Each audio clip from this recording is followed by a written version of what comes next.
राष्ट्रीय दृष्टिबाधित दिव्यांग समिति के सभी साथियों को विवेक मणि त्रिपाठी राष्ट्रीय महासचिव का नमस्कार। आज बेहद ही महत्वपूर्ण मैसेज, बेहद ही शानदार मैसेज आप सभी दिव्यांग साथियों के लिए, और ये मैसेज हर एक दृष्टिबाधित तक पहुंचाएं। हर एक नॉर्मल हो चाहे डिसेबल पर्सन हो, सभी तक ये मैसेज पहुंचना चाहिए। आप सभी सम्मानित साथियों की जिम्मेदारी है। चैनल को सब्सक्राइब करें, लाइक करें, अधिक से अधिक साथियों तक इस वीडियो ऑडियो को मेरे पहुंचाएं। साथियों, आज बड़े ही गर्व से, बड़े ही उत्साह से या कहते हुए संगठन को गर्व हो रहा है कि बड़े भाई निहाल जी का गृह मंत्रालय होम मिनिस्ट्री में सिलेक्शन हो गया है। ये बहुत बड़ी खबर राष्ट्रीय दृष्टिबाधित दिव्यांग समिति परिवार की ओर से बहुत बड़ी खुशखबरी। या खुशखबरी सुनते ही मन में मुझे बहुत उत्साह आया। कल जैसे ही शाम को मेरे पास फोन आया, मन मेरा गदगद हो गया कि बड़े भाई का होम मिनिस्ट्री गृह मंत्रालय में सिलेक्शन होने वाला है। कल अपॉइंटमेंट लेटर जारी कर दिया गया। उन्हें पहला जो उन्होंने फॉर्म भर रखा था, पहला गृह मंत्रालय उन्होंने भर रखा था, जो पहले ही चॉइस उन्हें मिली सीजीएल के थ्रू। ये बड़े ही सौभाग्य की बात है। राष्ट्रीय दृष्टिबाधित दिव्यांग समिति परिवार की ओर से उन्हें ढेरों बधाई, ढेरों शुभकामनाएं। वो 100 साल तक जिए और ऐसे ही दिव्यांग समाज के लिए अपना योगदान देते रहें। मैं उन्हें बहुत बहुत बधाई देता हूं, बहुत बहुत धन्यवाद देता हूं, और प्रभु श्री राम से, प्रभु हनुमान जी से सिर्फ एक ही प्रार्थना करता हूं कि आप जिस प्रकार ईमानदारी पूर्वक अपनी जिम्मेदारी का निर्वहन करते हुए आप आए हैं, उसी प्रकार उस विभाग में भी ईमानदारी पूर्वक सरकार के दिए गए निर्देशों का पालन करते हुए अपनी जिम्मेदारी को निभाने का काम करेंगे। हमें बहुत आज गर्व हो रहा है कि आज एक बड़े भाई हमारे इस विभाग में जा रहे हैं। वो विभाग भी धन्य होगा, उस विभाग के लोग भी धन्य होंगे कि ऐसा अवसर, ऐसा सुनहरा अवसर बड़े सौभाग्य से मिलता है। आज वो मिला। होम मिनिस्ट्री जैसे विभाग में जाना बहुत बड़ी बात होती है, जो निहाल भैया ने करके दिखाया। साथियों, बेहद ही खुशी का दिन, बेहद ही सौभाग्य का दिन आप सभी राष्ट्रीय दृष्टिबाधित दिव्यांग समिति परिवार के लोगों के लिए, सभी दिव्यांग साथियों के लिए, उसके साथ ही साथ नॉर्मल पर्सनों के लिए भी, क्योंकि वह एक नॉर्मल व्यक्ति थे, फिर भी उन्होंने जो दिव्यांगों के लिए कार्य करके दिखाया, दिव्यांग फील्ड में जो उन्होंने अपना रुतबा कायम किया, अपना एक ईमानदारी पूर्वक दिव्यांग जनों के लिए जो उन्होंने काम करके दिखाया, वास्तव में ऐसे व्यक्ति बड़े ही नसीब से प्राप्त होते हैं। ये बड़े ही सौभाग्य की बात है हमारे संगठन के लिए, बड़े ही सौभाग्य की बात है हमारे दिव्यांग जनों साथियों के लिए कि आज ऐसा अवसर हमारे संगठन को मिल रहा है। बहुत खुशी है, बहुत गर्व है ऐसे भाई पर कि जो इन बुलंदियों को छूकर हमारे समाज ही नहीं पूरे देश का नाम रोशन करने जा रहे हैं। साथियों, जहां एक तक खुशी का दिन है, दूसरी तरफ आपको ज्ञात कराता चलो, सुनीता भारती के मैटर को लेकर लगातार राष्ट्रीय दृष्टिबाधित दिव्यांग समिति, नीलेश सर हमारे, मनोज सर, आदरणीय पवन जी हों, राजेश जी हों, सब लगातार निगरानी बनाए रखे हैं। नीलेश सर और राष्ट्रीय उपाध्यक्ष सर की लगातार नजर उस बहन की जो है दुख पीड़ा को हरने में, कैसे उनकी समस्याओं को हल हो, कैसे उनकी समस्याओं को हम हल कर सकें, लगातार हमारे संगठन की नजर बनी है। जहां एक तरफ संगठन की तरफ से लगातार सहयोग के लिए लोगों से गुहार की जा रही है, किंतु कुछ ऐसे संगठन हैं जो ऑडियो जारी कर देते हैं। मैंने देखा एक ऑडियो एनएफबी के माध्यम से मुझे सुनने को प्राप्त हुआ कि हमें इन मामला मेरे संज्ञान में है, किंतु दुर्भाग्य की बात है जो मुझे प्राप्त जानकारी था, जो मुझे उनके पिता से मुझे पुष्टि हुई है कि कोई भी संगठन ब्लाइंड समाज का एक भी मदद कर नहीं रहा है। सिर्फ बड़ी बड़ी बातें करके और जमीन पर उतरना बहुत बड़ी बात होती है। साथियों, शायद उन बड़े संगठनों को आकर यह जवाब देना चाहिए कि शायद इस विपरीत परिस्थिति में अगर आप खड़े होते तो बड़े सौभाग्य की बात होती।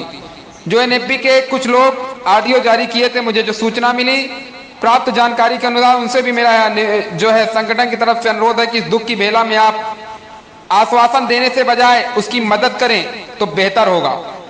मुझे जानकारी मिली कि कोई भी संगठन का प्रतिनिधिमंडल, एनएफबी के जो संगठन चल रहा है, इनका कोई भी प्रतिनिधिमंडल वहां पर जाकर दुख बयां नहीं किया, जो उनके पिता के द्वारा मुझे पुष्टि हुई है। हालांकि राष्ट्रीय दृष्टिबाधित दिव्यांग समिति इसकी पुष्टि नहीं करता है, फिर भी जो प्राप्त मुझे जानकारी मिली है, लगातार राष्ट्रीय शिवाजी दिव्यांग समिति उनके परिवार के संपर्क में है। उनके परिवार से लगातार, उनके पिता से लगातार शाम को बात एक बार जरूर राष्ट्रीय शिवाजी दिव्यांग समिति के अधिकारीगण करते हैं, उनकी दुख पीड़ा को समझते हैं और उनके लिए सहयोग के लिए हमारे जो भी मदद है, क्योंकि हालांकि हमारे राष्ट्रीय शिवाजी दिव्यांग समिति ने इतनी वो नहीं है, फिर भी संगठन लगातार इनके मामले को, सुनीता भारती जी के मामले को संज्ञान में लेकर लगातार जिलाधिकारी महोदय, लगातार वहां के चीफ मेडिकल ऑफिसर से भी लगातार हमने संपर्क साधा, लगातार इनकी मामले को हमने संज्ञान लिया, कोई दिक्कत ना हो। एक मामला आया कि दिक्कत हो रही थी, साफ सफाई में कुछ प्रॉब्लम थी अस्पताल में,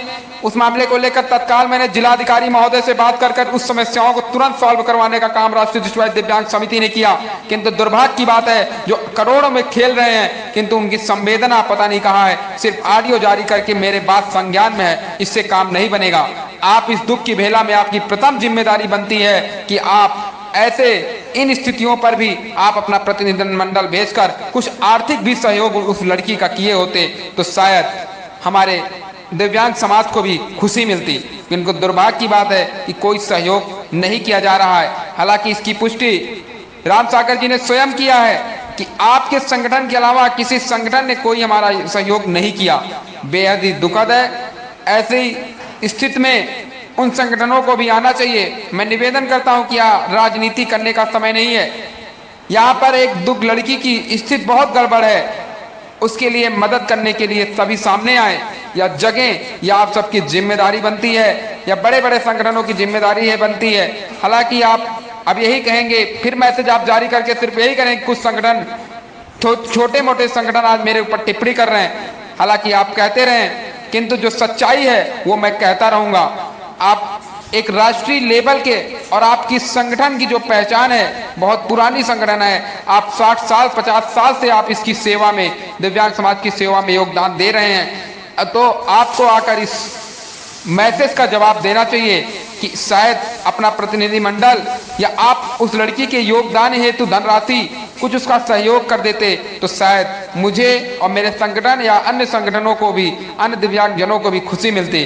किंतु दुर्भाग्य की बात है, जो मुझे कल जानकारी मिली कि अभी तक कोई संगठन, जो बड़े बड़े संगठन बड़ी बड़ी बात करते हैं, मैसेज जारी करते हैं कि हमने ये कर दिया वो कर दिया, किंतु रोड पर जमीन पर कुछ दिखाई नहीं देता है। ये बेहद ही दुखद है, बेहद ही दुर्भाग्य की बात है। और खैर, उनकी सोच, उनको मुबारक हो, किंतु हमारे संगठन का सिर्फ एक मकसद रहा है कि जो भी है हम तन मन धन से उस बहन के साथ खड़े हैं। जरूरत पड़ने पर, मैंने पहले भी कहा है, आज फिर मैं ऐलान करता हूं कि जरूरत पड़ने पर मैं अपने पूरे महीने का वेतन उस दिव्यांग सुनीता भारती के नाम करने का ऐलान मैंने कर भी दिया, आज फिर मैं कर रहा हूं कि जरूरत पड़ने पर उस बहन के नाम पूरा वेतन कर दिया जाएगा। हालांकि राष्ट्रीय शिवाजी दिव्यांग समिति इस मामले को लगातार संज्ञान में लेकर उस समस्याओं को हल कराने में लगातार लगी हुई है। मैं आज उन संगठनों से जवाब चाहता हूं कि वो आकर जवाब दें कि क्यों बड़ी बड़ी बात करने वाले क्यों आज जो है उस बहन के लिए दुख में खड़े क्यों नहीं हो रहे हैं। आप उन बड़े बड़े संगठनों को आकर इस पर जवाब देना चाहिए, यह आपकी जिम्मेदारी बनती है, क्योंकि आप एक दिव्यांग समाज के हैं, आप एक दिव्यांग सोसाइटी चला रहे हैं, संस्था चला रहे हैं। आपकी चर्चा तो गली गली में है, हमारी चर्चा कहाँ पर है, हमारे संगठन की चर्चा कहाँ पे है। किंतु आप बड़े लोग हैं, फिर भी आप बड़े होकर भी आप बड़े का कर्तव्य बनता है कि इस दुख की भेला में आकर जो है उस बहन के लिए सामने आए। किंतु दुर्भाग्य की बात है कि बड़े लोग पीछे हो जा रहे हैं, जो छोटे मोटे संगठन हम जैसे लोग हैं वो आगे उतरकर उस बहन के लिए दुख में खड़े हैं। किंतु आप लोग आए और इस मैसेज का जवाब हमें देने की कृपा करें, यह आपकी जिम्मेदारी है। और अगर मेरे बातों से किसी भी संगठन को या किसी भी सोसाइटी के अध्यक्ष या राष्ट्रीय महासचिवों को दिक्कत होती हो तो मैं इसके लिए क्षमा चाहता हूं, उनसे खेद प्रकट करना चाहता हूं। किंतु मैं सच्चाई जो कह रहा हूं ये सच कह रहा हूं। इससे भी आपको यदि कष्ट पहुंचता है तो असुविधा के लिए खेद है। ज्यादा कुछ न कहते हुए इस मैसेज को हर एक संगठन तक पहुंचाएं और वो सभी संगठनों को आकर इस पर जवाब देना चाहिए कि क्यों नहीं आपका प्रतिनिधिमंडल बनारस नहीं पहुंचता है, क्यों जो है आपके प्रतिनिधिमंडल जो है वहां पर सहयोग उस बहन का नहीं करता है। आप आकर इस पर जवाब देना चाहिए आपको, क्योंकि आप एक बड़े लोग हैं। ज्यादा कुछ न कहते हुए आप सबको हृदय की गहराइयों से बहुत बहुत धन्यवाद देते हुए अपनी बारी यहीं विराम दूंगा। राष्ट्रीय महासचिव विवेक मणि त्रिपाठी, उत्तर प्रदेश प्रयागराज 94 54 22 0000। जय हिंद, जय भारत।